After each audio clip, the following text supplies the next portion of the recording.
దేశవ్యాప్తంగా నీటి సంక్షోభం, నీటికి కిలోమీటర్ల దూరం నడిచి వెళ్లే దారుణ పరిస్థితులు అనేక దేశాల్లో నెలకొన్నాయి. ఆఫ్రికా దేశాల్లో నీటి ఎద్దడి మరింత తీవ్రంగా ఉంది. భారతదేశం కూడా నీటి ఎద్దడికి మినహాయింపేం కాదు. 2050 నాటికి భారత్లో తీవ్రమైన నీటి కటకట నెలకొంటుందని ఐక్యరాజ్యసమితి తాజా నివేదిక తేల్చి చెప్పింది.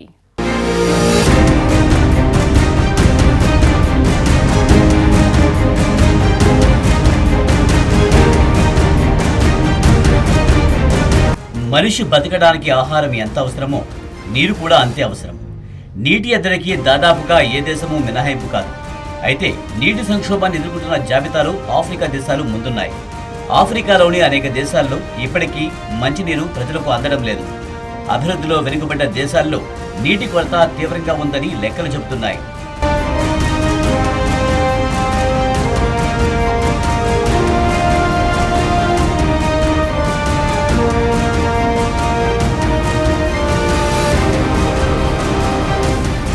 ప్రపంచ దేశాల్లో నీటి ఎద్దడిపై ఐక్యరాజ్యసమితి కిందటి ఏడాది ఏప్రిల్ నెలలో 3 రోజుల పాటు కీలక సమావేశం నిర్వహించింది.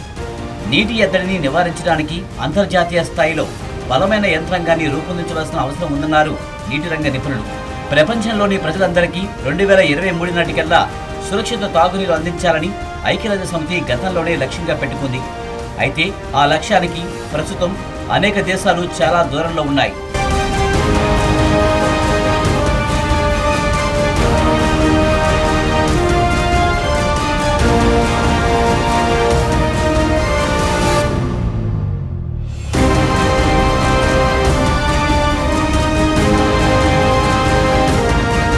అందరికీ సురక్షిత తాగునీరు అందించాలన్న లక్ష్యానికి చేరుకోవడానికి ఏడాదికి 600 బిలియన్ల నుంచి $1 ట్రిలియన్ వరకు ఖర్చు చేయాల్సి ఉంటుందని నీటి రంగ నిపుణులు చెప్పారు.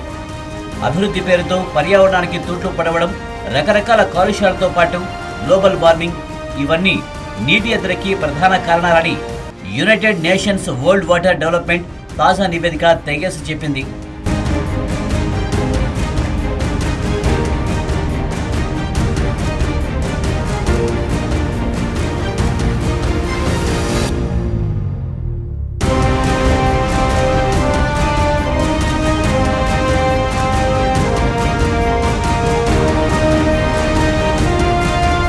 మనిషి ఆరోగ్యంగా బతకడానికి సురక్షిత నీరు మరీ ముఖ్యం.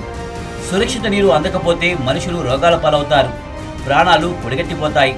ప్రపంచవ్యాప్తంగా సురక్షిత నీటికి కోట్లాది మంది దూరంగా ఉన్నారు. ప్రపంచ జనాభాలో దాదాపు 26% మంది సురక్షిత తాగునీటికి నోచుకోవడం లేదని లెక్కలు తేల్చి చెబుతున్నాయి. ఐక్యరాజ్యసమితి లెక్కల ప్రకారం మధ్య ఆఫ్రికా, తూర్పు ఆసియా, దక్షిణ అమెరికాలోని కొన్ని ప్రాంతాలు పర్యావరణ మార్పుల కారణంగా సీజన్ల వారి నీటి కొరతను ఎదుర్కొంటున్నాయి. పశ్చిమాసియా, సహారా పరివాహక ప్రాంతాల భౌతిర్యం రానున్న రోజుల్లో మరింత దుర్బలం కానుందని నీటి ఎద్దడిపై ఐక్యరాజ్యసమితి తాజా నివేదిక హెచ్చరించింది.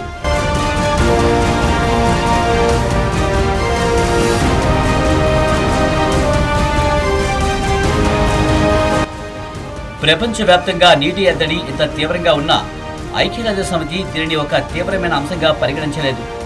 నీటి సంక్షోభంపై ఎప్పుడో 1977లో అర్జెంటీనాలో ఐక్యరాజ్యసమితి ఒక సమావేశాన్ని నిర్వహించింది. అప్పట్లో 118 దేశాల ప్రతినిధులు ఈ సమావేశంలో పాల్గొన్నారు. ఆ తర్వాత నీటి ఎద్దడి లాంటి కీలక అంశాన్ని ఐక్యరాజ్యసమితి మర్చిపోయింది. తాజాగా 46 ఏళ్ల తర్వాత మరోసారి ఐక్యరాజ్యసమితి 3 రోజుల పాటు నీటి సంక్షోభంపై ఓ సమావేశాన్ని నిర్వహించింది. నీటి సంక్షోభాన్ని పరిష్కరించడానికి ఐక్యరాజ్యసమితి పకడ్బందీగా చర్యలు తీసుకోవాలని అనేక దేశాలు కోరుతున్నాయి. గొంతు తడుపుకోవడానికి సురక్షిత నీరు అందేలా ఐక్యరాజ్యసమితి కీలక నిర్ణయాలు తీసుకోవాలని ప్రపంచ దేశాలు కోరుతున్నాయి. నీటి విషయంలో భారత్లోనూ పరిస్థితి ఏమాత్రం ఆశాజనకంగా లేదు. 2050 నాటికి భారత్లో తీవ్రమైన నీటి కటకట నెలకొంటుందని ఐక్యరాజ్యసమితి తాజా నివేదిక తేల్చి చెప్పింది. మన దేశంలో భూగర్భ జలాలు అతిగా వినియోగించడమే నీటి ఎద్దడికి ఒక కారణమంటున్నారు సైంటిస్టులు. మోతాదుకి మించి ఉపయోగించడం వల్ల మన దేశంలోని అనేక ప్రాంతాల్లో భూగర్భ జలాలు తరిగిపోయాయి. దీని ఫలితంగా దైనందిన అవసరాలకు కూడా నీటి కొరత ఏర్పడింది.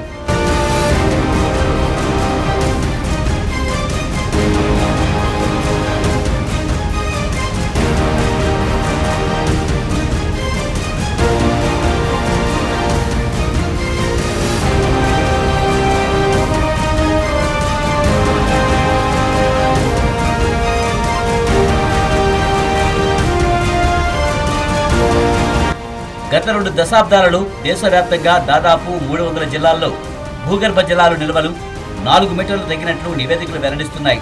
ఒక అధ్యయనం ప్రకారం దేశంలో 2/3 మంది భూగర్భ జల వనరులను అవసరానికి మించి వినియోగిస్తున్నట్లు స్పష్టమైంది.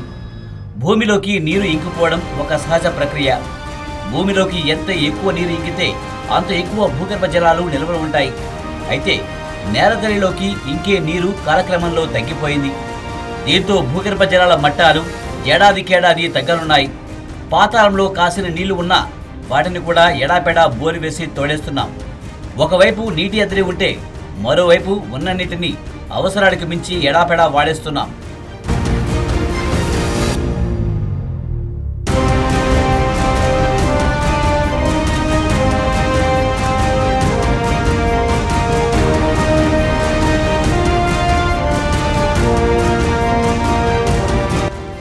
భూగోళంపై 80% నీరు విస్తరించి ఉంది. అయినప్పటికీ తాగడానికి ఉపయోగించే సురక్షిత నీరు ప్రజలకు దొరకడం లేదు. స్వచ్ఛమైన నీటి లభ్యత 3% కంటే తక్కువగా ఉంది. ఎక్కువ శాతం నీరు కలుషితమై ఉంటుంది. లభించే కొద్దిపాటి శుద్ధి జలం మానవ చర్యల వల్ల పనికి రాకుండా పోతుంది.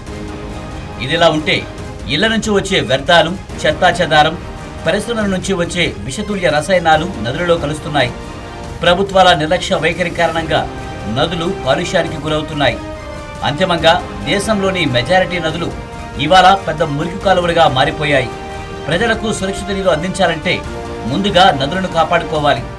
కాలుష్యం నుంచి నదులను రక్షించుకోవాలి. ప్రభుత్వాలు ఈ దిశగా అడుగులు వేయాలి.